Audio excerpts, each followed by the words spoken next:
नमस्कार दोस्तों। आज मैं आपको एक ऐसी यात्रा पर ले जा रहा हूं जहां हर मुद्दे पर एक नई कहानी है और हर कदम पर दिव्यता का एहसास होता है। ये यात्रा शुरू होती है योग की वैश्विक राजधानी ऋषिकेश से, जिसे हम देवभूमि उत्तराखंड का प्रवेश द्वार भी कहते हैं। ऋषिकेश की गलियों में कदम रखते ही हवा में घुली हुई कपूर और अगरबत्ती की खुशबू आपका स्वागत करती है।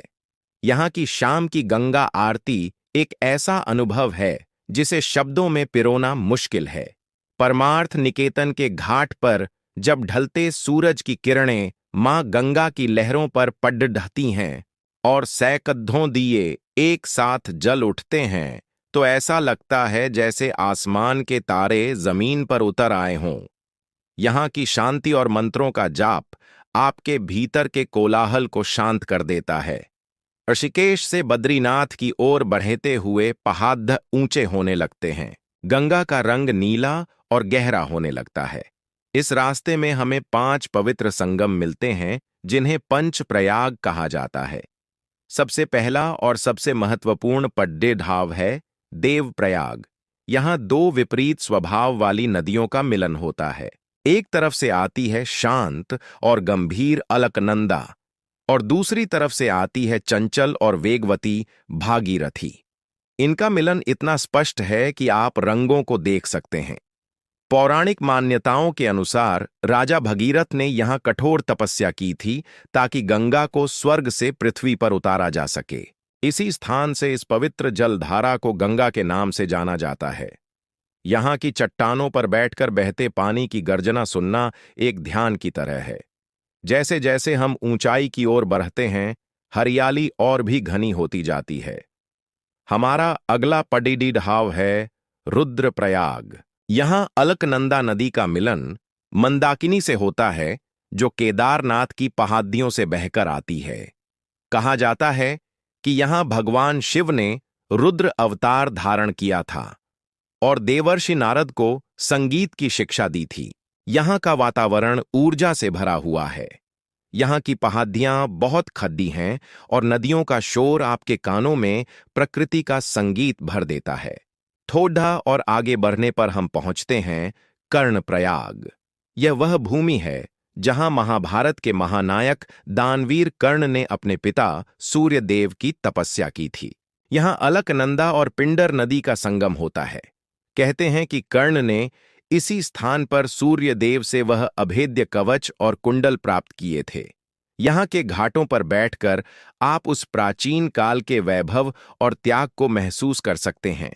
यह स्थान भक्ति और संकल्प की शक्ति सिखाता है। हमारी यात्रा का चौथा पड्डीढाव है नंदप्रयाग, जहाँ अलकनंदा और नंदाकिनी नदियों का मिलन होता है। यहाँ का वातावरण बहुत शांत और कोमल है। लोक कथाओं के अनुसार यहाँ राजा नंद ने भगवान विष्णु को पुत्र के रूप में पाने के लिए एक भव्य यज्ञ किया था। यहाँ की सादगी मन को सुकून देती है। अब हम बढ़ते हैं 5वें और अंतिम प्रयाग की ओर, जिसका नाम है विष्णु प्रयाग। यहाँ अलकनंदा का मिलन धौली गंगा से होता है। यह स्थान बहुत ही दुर्गम और भव्य है। यहाँ पानी का बहाव इतना तेज है कि उसकी आवाज दूर दूर तक पहाड़ों में गूंजती है। इन 5 प्रयागों को पार करने के बाद शुरू होता है बद्रीनाथ धाम की ओर अंतिम सफर। रास्ता अब और भी संकरा और ऊंचा हो जाता है। धीरे धीरे पेड़ों की संख्या कम होने लगते हैं और सामने दिखने लगते हैं बर्फ से ढके विशाल पहाड़। और फिर अचानक नजर आता है वह भव्य पीला मंदिर जो सदियों से लाखों लोगों की आस्था का केंद्र रहा है। बद्रीनाथ धाम को वैकुंठ का द्वार माना जाता है। अलकनंदा के किनारे बसा यह धाम साक्षात विष्णु का निवास स्थान है। पौराणिक कथा है कि भगवान विष्णु यहाँ एकांत में तपस्या करने आए थे। जब वे ध्यान में लीन थे, तब मां लक्ष्मी ने उन्हें धूप और हिमपात से बचाने के लिए बद्री यानी बेर के पेड़ का रूप धारण कर लिया था। मंदिर के ठीक पीछे खद्दा नीलकंठ पर्वत ऐसा लगता है जैसे कोई विशाल प्रहरी भगवान की सेवा में खद्दा हो। यहाँ के तप्त कुंड में स्नान करने से शरीर की सारी थकान दूर हो जाती है। गर्भगृह में भगवान की ध्यान मुद्रा वाली प्रतिमा को देख वक्त थम जाता है।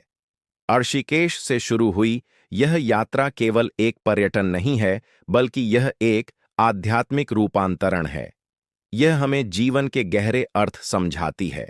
अगर आपको भी शांति और प्रकृति की तलाश है, तो देवभूमि की यह यात्रा आपके जीवन का सबसे यादगार अनुभव होगी। बद्रीनाथ की ऊंचाई 3,133 मीटर है। जोशीमठ में एक दिन रुककर खुद को ऊंचाई के अनुकूल करें। एएमटाइज से बचने के लिए पानी ज्यादा पिएं और हल्का भोजन करें। अब चलते हैं छिपे हुए रत्न माना गांव की ओर। बद्रीनाथ से मात्र 3-4 किमी आगे माना गांव है, जो भारत का अंतिम गांव कहलाता है। यहां न रुकना एक बद्धी भूल होगी। यहां है व्यास गुफा, जहां महर्षि वेद व्यास ने महाभारत की रचना की थी। पास ही गणेश गुफा है, जहां गणेश जी ने कथा लिखी। भीम पुल को देखिए, जिसे पांडवों ने स्वर्गारोहण के दौरान बनाया था। यहीं सरस्वती नदी का उद्गम भी दिखाई देता है। यात्रा सलाह: टैक्सी लें, सुबह जल्दी निकलें और ऊनी कपड़े साथ रखें। पर्यावरण की रक्षा करें, प्लास्टिक न फेंकें। यह यात्रा केवल मंदिर तक नहीं, बल्कि आत्मा की शुद्धि की है। हिमालय सिखाता है कि हम कितने छोटे हैं और दिव्य कितना विशाल। जय बद्री विशाल, हर हर गंगे। अगर जानकारी पसंद आई तो लाइक करें और चैनल को सब्सक्राइब करना न भूलें।